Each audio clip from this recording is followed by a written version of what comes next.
race is not a conduit for communication, right?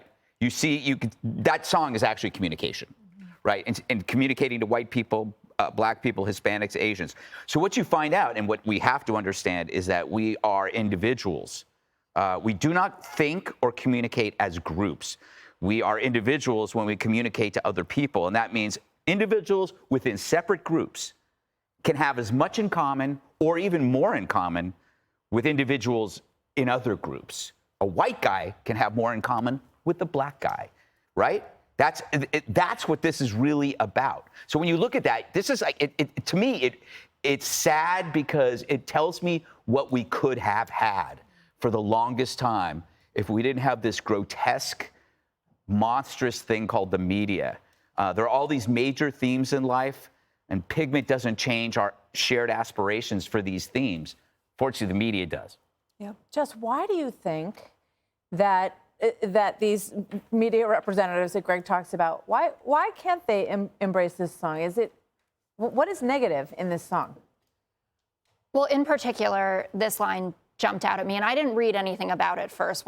This is the first time that I've discussed it. I was like, I'm just going to listen to the song. So there was one thing that stuck out to me in a really positive way, and one thing that was more negative. And then when I read the criticism, I saw it. So this line, Lord, we got folks in the street and got nothing to eat, and the obese milking welfare. So obviously it's picking on fat people. That's the fat-phobic criticism. But it is using this classic welfare queen trope that goes back to the 90s. And I don't think it's racially charged. There are people of all races that are on welfare. A lot of them are heavy, and we all know that. That felt cruel to me. But the thing that stuck out in the positive direction, and why I imagine that there was so much emotional reaction to this, was the line about how long your hours are and how hard you're working for the BS pay. He obviously used the expletive there.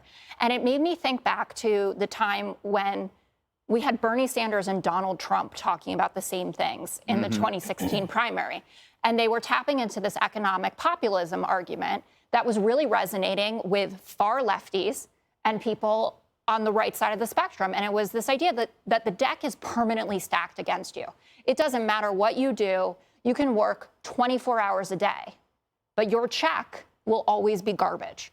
And you will never be able to get out of this system that doesn't want you to succeed. And so I thought that was the main thrust of why it's resonating with so many people, I assume across a political spectrum as well. But I do think this felt far less polarizing to me than, for instance, the Jason Aldean song that we were talking about just, a month and a half ago or whatever it is, about the small town and, try it here, with the images of what was going on in the summer of BLM. This had a lot of real working class vibe, and I get it, but I don't like the welfare queen stuff. Yeah, but that's his feelings. But he's an artist, and he can say what he wants to say. I'm not trying to restrict it. He's speaking from his own experience. I get why that's offensive. And what he sees as a problem in the country.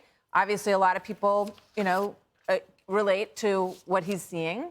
And he has every right to express himself in his music, however he wants, and if people want to jump on him for it. But I think obviously there's a huge obesity problem in the country. Yeah, but all those people aren't on welfare and they're not stealing from the system. It's deeply unhealthy, and everybody knows it. So, I see him calling it out as he sees it as an artist. So, but it's fascinating to watch the reaction to this.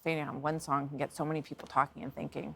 Hey, Sean Hannity here. Hey, click here to subscribe to Fox News YouTube page and catch our hottest interviews and most compelling analysis. You will not get it anywhere else.